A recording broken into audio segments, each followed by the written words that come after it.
আমাদের সম্মানিত রোগী সৈকত, আমরা ওনার অপারেশন করেছিলাম 1 মাস আগে। নাকের অপারেশন এবং কানের অপারেশন দুইটা একসাথে করেছিলাম। কানের পর্দা ছিদ্র ছিল এবং নাকের হাড় বাঁকা মাংস বাড়া ছিল। যখন একটা রোগীর নাকের হাড় বাঁকা মাংস বাড়া থাকে এবং কানের পর্দা ছিদ্র থাকে, সেক্ষেত্রে যদি আমরা নাক ট্রিটমেন্ট না করে কানের অপারেশন করি, তাহলে কানের অপারেশনের সফলতা একেবারে কমে যায়। সেই জন্য আমরা হয় দুইটা একসেটিং এ করি, না আলাদা আলাদা করি। আগে নাক করে নিই, তারপরে কান করি। আমরা ওনার ক্ষেত্রে যেটা করেছিলাম, আমরা দুইটাই একসেটিং এ করেছিলাম। উনি আমাদের কাছে সেকেন্ড ফলো আপে এসছে এবং এটাই শেষ ফলো আপ। আর ওনার আসতে হবে না। আজকে আমরা একটু কানের ভিতর দেখি কি অবস্থা এবং নাকের ভিতর দেখি তার কি অবস্থা। ঠিক আছে, আমরা যদি তার কানের পর্দাটা দেখানোর চেষ্টা করি, আমরা টেগাল কার্টিলেজ দিয়ে কান না কেটে কানের অপারেশন করছিলাম। এই যে এইখান থেকে পর্দা নিছিলাম, এই যে উপরের দিকে যে জায়গা, ভিতরের দিকে এইখান থেকে পর্দা নিছিলাম, যা বাইরে থেকে কিন্তু দেখার কোনো সুযোগ নাই।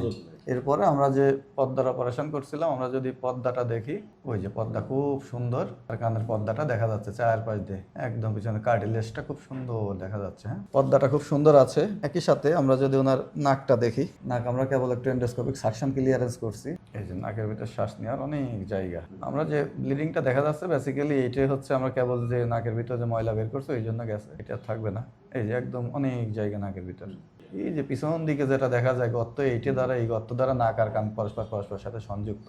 আমরা বেসিক্যালি নাকের অপারেশন করি যাতে এই নালীটা ঠিকমতো কাজ করতে পারে, অপারেশনের সফলতা বেড়ে যায়। ঠিক আছে, তাহলে এই নাকটাও খুব সুন্দর আছে। আমরা যদি তার অন্য নাক দেখি, এই নাকটাও তার অনেক সুন্দর, প্রথম থেকে শেষ পর্যন্ত বাতাস নেওয়ার জন্য।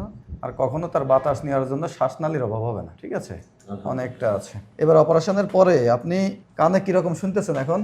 জি স্যার, আগের থেকে অনেক ভালো শুনতেছি। অনেক ভালো শুনতেছেন। আর নাক দিয়ে শ্বাস কেমন নিতে পারছেন? জি আলহামদুলিল্লাহ ভালো নিতে এখন পারতেছি। কেমন নিচ্ছে? আজকে ড্রেসিং করার পরে কেমন নিচ্ছেন শ্বাস? এখন অনেক ভালো। তাহলে আপনারা দুশ্চিন্তার কিছু নেই। আমরা শুধুমাত্র দুইটা ওষুধ লিখে দিচ্ছি, একটা অ্যালার্জির ওষুধ, আর নাকে যেহেতু আমরা ড্রেসিং করছি একটা স্প্রে দিয়ে দিয়েছি। আগের মতোই যে ওষুধ অনেক 15 ফোঁটা করে দিতেন, ওইটা আর লাগবে না। আমরা যেটা যে কদিন দিচ্ছি এই কদিন দিয়ে বাদ দিয়ে দিবেন। ঠিক আছে, আমাদের কাছে আর আসার দরকার নেই। আপনি যেখানেই থাকেন ভালো থাকবেন, আমাদের জন্য দোয়া করবেন। ঠিক আছে। ঠিক আছে, বেস্ট অফ লাক।